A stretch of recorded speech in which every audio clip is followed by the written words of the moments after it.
Roughly 18 months ago, in March of 2022, Gran Turismo 7 was released on PlayStation 5. As PlayStation's premier first-party sim racing series, I was pretty disappointed with the game's overall level of accessibility support for disabled players, which fell considerably below the standards set by other first-party PlayStation releases during the console generation. It felt like, to a certain degree, the game's genre was used as an excuse not to make an effort to make the title accessible or approachable. Sim racers are fiddly and technical, and so it's not a genre that needs to prioritise accessibility in its design. This past week, I've been playing through the new Forza Motorsport 2023 for review, and I'm happy to report that, by comparison, my experience could not have been more starkly different from an accessibility perspective.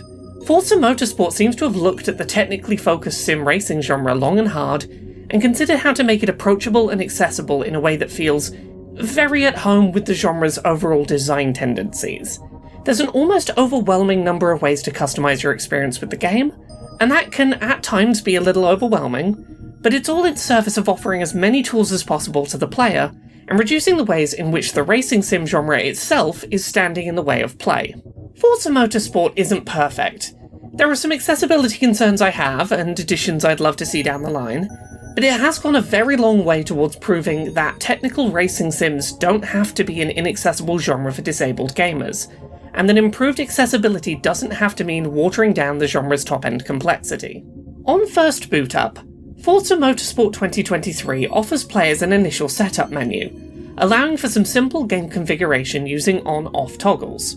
This initial menu, which features screen reader text narration as default, allows for toggling the screen reader, an optimized narration toggle to reduce the verbosity of narration, basically how often does it read semantic elements versus simple text, a blind driving assist toggle, which turns on a series of default options for blind players, a low vision toggle, which turns on audio descriptions and increases the size and contrast for text and UI elements, subtitles, which default to on, an option for text-to-speech and speech-to-text during communication with other players, and heavy driving assists, which is interestingly defaulted to on, and offers steering and braking assists designed for players who are not confident with technical sim racers such as previous Forza Motorsport games. This initial setup window may not go toe-to-toe with the support seen in something like God of War Ragnarok, with its degrees of preset strength for different disability categories, but it is clean and simple, and focuses on basic yes or no questions to get a player most of the way set up quickly. It's efficient and elegant, and a really clever example of how a few quick toggles can get a player's accessibility experience set up unobtrusively. I appreciate that every option is explained in more detail, both here and in the wider settings menu, to provide context to the player. In particular, the choice to have heavy driving assists on as default I think does a lot of good in terms of not stigmatizing gameplay assists, and presenting them as something normal that many players will need, and probably should be using, rather than something that a player should only use in a worst-case scenario. From there, before the game begins, players can go into the full settings menu in order to further tweak settings from these preset toggles, and others not included in these quick setup presets. In the driving assists menu, which in practice for me acted as a motor control accessibility menu, players can alter settings for suggested driving line support, throttle and braking assists, steering assists, traction and stability control, whether the player needs to manually shift gears, and how the game presents the legal edges of the track. The next menu is the accessibility menu, in which players can set colorblind filters, increase UI contrast, turn off moving menu backgrounds, increase HUD contrast, and change the size of HUD and menu text. In terms of visual options, there is no support for high contrast mode visuals, an accessibility feature that's still largely the domain of PlayStation first-party releases, that I'm consistently surprised hasn't made its way into games from a wider range of developers. Subtitles can be increased in size and background opacity, and screen narrator users can customize the voice and volume of the screen narrator. The screen narrator voice can also have its speed and pitch altered, as well as various customization options for which information is read versus which is ignored. I do want to take some time here to talk about Forza Motorsport's inclusion and execution of audio descriptions. It is really nice to see a first-party Xbox studio make the leap to supporting audio descriptions in-game, and their integration into cutscenes is really impressive. Cutscenes seem to be paced with deliberate gaps in dialogue to leave space for audio descriptions to fit in, and the degree of description they provide seems decently detailed without getting overly wordy or breaking up pace. Sunlight casts over tire barriers and light poles on an empty track. Wind harshly stirs up debris across the asphalt. We gather at iconic cathedrals of speed. Sunlight reflects off a glass tower in grandstands. United by passion. Cars in a showroom gleam with incredible close-up detail. Driven by competition.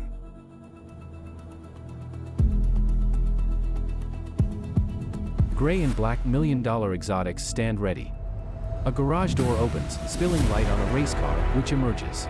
We bond over every challenge. Starting line. Celebrate every second found. Cars approach in various weather. And discover who we are at the limit. More cars wait in their grid boxes. Welcome to a new era of motorsport. Audio descriptions do exist throughout the game, but their presence outside of cutscenes is a little bit more mixed. They're not present at all moments of the game, and sometimes jump the gun a little on what they describe. As a sighted player, there were moments where the game would, before a practice race, describe a setting as players preparing to race under a clear night sky full of stars, despite it being sunset. It turned out that that description was for the appearance of the track not during the practice laps, but during the race itself, which I would reach 10 minutes later. It also feels like there could have been more visual description provided of the setting for each racetrack, and what the environment surrounding it looks like during pre-race camera pans. Still, audio descriptions are present, and are a really nice addition to the game in the context of the series pushing to be more accessible to blind players. This brings us on to blind driving assists, a section of the accessibility settings menu not designed for me that I'm not best positioned to review. While I will talk about the settings that are available, and my experiences with them as a sighted gamer, I would really recommend checking out reviews today from blind gamers, as I know a lot of work from consultants including Brandon Cole has gone into this aspect of the game. I know Sightless Combat has a review copy of the game, and I believe Steve Saylor does also. I'll link to their coverage in the comments below and on social media once this review is live. So, Forza Motorsport 2023 features a section of the accessibility settings menu called Blind Driving Assists, designed to make this technical racing sim more accessible to partially sighted and sightless blind players. Blind Driving Assist is not a single settings option, but instead a series of different assists offered in combination. These include turning off car-to-car collisions, a steering guide to pan engine audio and tyre audio toward the suggested racing line, turn navigation, which reads upcoming turns as instructions for direction and angle intensity, turn cues, which play short audio pings as you approach, enter, and exit a turn, AI takeover cues, to let you know when the game is stepping in to help you race, a cue for when you need to decelerate to meet the recommended speed for an upcoming turn, which gets faster the more strongly you need to apply the brake, a cue which gets louder and more intense as you approach the outside edges of the track, cues for when you need to shift up or down gear, and a wrong way audio cue. If that list sounds a bit overwhelming, that's because it honestly is a little initially. If you turn all of those audio cues on at once, rather than one at a time, with the rest of your game audio on full volume, it's going to be a cacophony of alarms going off at you without much context for what they mean. It's a bit intense if taken in all as one collective set of cues, but that can be worked through. With a good pair of headphones on, and non-accessibility audio turned down by maybe 25%, introducing a few cues at a time to take in what each means, and to recognise each in the wider audio mix, there's a really nice degree of customization available here I was really impressed by. These settings are not designed for me, but there's several I have been using during my review playthrough. I struggle with checking my minimap in the middle of a hectic race, so having upcoming turns read out to me makes that information easier for me to track. The audio cue that tells me when I've hit the track edge is really useful for knowing exactly when I risk a penalty. The shift up and down gear cues are going to be really useful if I ever take my car off of automatic. Blind driving assists in Forza Motorsport are implemented in a way that is very much in line with genre expectations for technical racing sims. There are a huge number of things to customize, and if you're unsure what to do and you decide to whack everything to full settings, you're going to have an intimidating time. It feels like there could have been some additional work done to onboard players into these blind driving assists, perhaps a custom tutorial that teaches each audio cue in isolation. From the outside, it seems like it's going to be able to fit into a lot of different people's use cases if they're not scared off by that steep onboarding experience. Again, I'm not the right person to review these aspects of Forza Motorsport, I'm incredibly glad to see these settings present, and I find several of them useful, but they're not for me. I'm incredibly excited about what these settings are aiming to achieve for players, and I'm pretty optimistic that this could open up technical racing sims to more blind gamers. Go check out reviews of the game by blind gamers, including Sightless Combat and Steve Saylor, as I know I'm going to do the same once this review embargo lifts. Speeding through the rest of the settings menu, Gameplay in HUD lets you customize how game information is presented to the player, Audio allows the player to change audio volumes with sliders, and lastly, there's 3 different menus for control remapping and customization. So, with the settings deep dive out of the way, I want to finally dig into my experience playing Forza Motorsport 2023, as a gamer who knows very little about technical car information and struggles with accurate and repeatable fine motor control coordination. I started playing with full driving assist on, and ultimately found that it was a very good starting point to tweak my experience from. By letting the game provide assistance on braking, and showing me a driving line recommendation, I was more able to focus on enjoying each race. Once you get through the game's tutorial and select your first car, you can select difficulty, which is handled in a couple of different ways in Forza Motorsport. The first difficulty option is Drivatar difficulty, which allows you to customize the skill level of enemy drivers, and determine how well they will race against you on any given track. The second difficulty option is Rule Set, which is about how well you are expected to drive before the game will penalise you, which works really well in conjunction with Drivatar difficulty. I personally enjoyed playing with Club Rules, in which damage is cosmetic only, penalties during driving are limited, and the Rewind feature from Forza Horizon is available. Rewind is also present in Sports Rules mode, which has higher penalties and simulated fuel and tyre meters. Expert Rules simulates full damage, turns off Rewind, and turns on full penalties.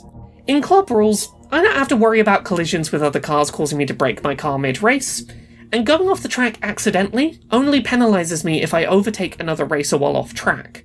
With Rewind functionality available, I can get around the fact that my coordination is inconsistent, allowing me to turn back time a few seconds and try again if I screw up a simple turn right at the end of a race and spin out wildly, giving it another try rather than wasting my entire race time due to one moment of poor hand movement.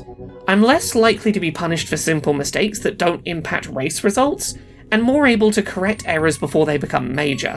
Rewind is almost always available, with the notable exception that during practice laps you have to get over the track start line and through the first corner before it activates. Additionally, if you get a penalty time added during a race, such as if you accidentally go off track during an overtake, Rewind can't undo that penalty.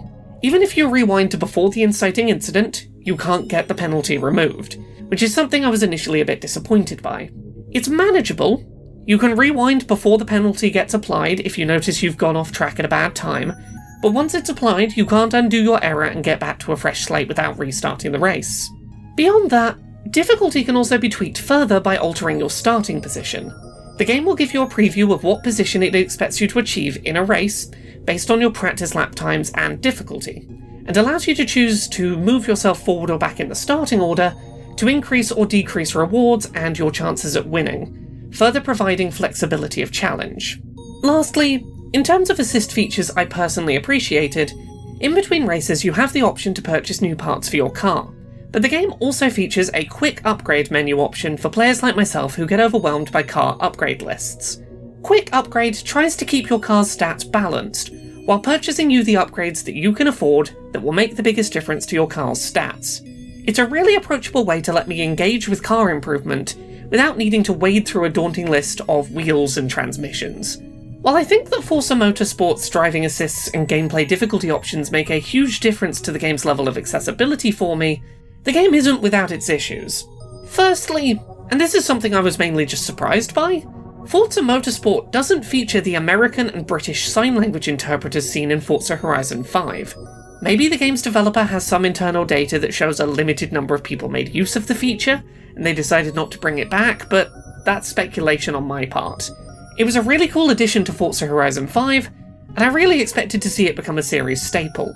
It's somewhat of a shame that it hasn't returned here, and it would be great to see some transparency on what happened to prevent its inclusion. Additionally, and this is a big picture thought, I really don't like that Xbox first-party games are in the middle of moving to a pay extra to play 5 days early release model.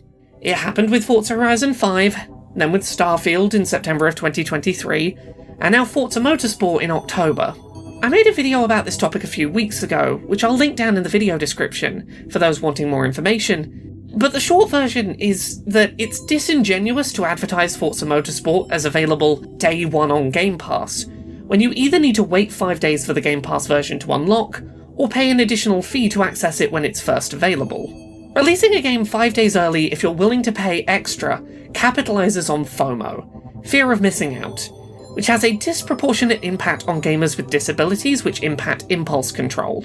It limits Game Pass's ability to act as a place for disabled gamers to try a game on launch day if they're uncertain about it meeting their accessibility needs, without having to make a purchase they might later need to refund. I fundamentally feel like this pay extra to play early release model is incompatible with Xbox's seeming desire to be an accessibility-forward publisher. It's starting to look like Xbox as a company is trying to make this increasingly a standard for their published exclusives, and that's not good for accessibility in this industry. Forza Motorsport is undoubtedly the most accessible technical racing sim available today. It stands as a testament to what can be done to make this genre playable by more people, and that this genre doesn't have to abrasively push people away new to playing. It's not perfect, but I've never had this much fun with a title like this, and that should say a lot. The customizable difficulty options and driving assists make playing a technical racing sim, with hands that can't reliably do what I want them to, manageable, and in isolation that's wonderful to experience. Thank you so much to this month's Patreon backers who help make this show possible. You can support the show and everything I do at patreon.com/LauraKBuzz.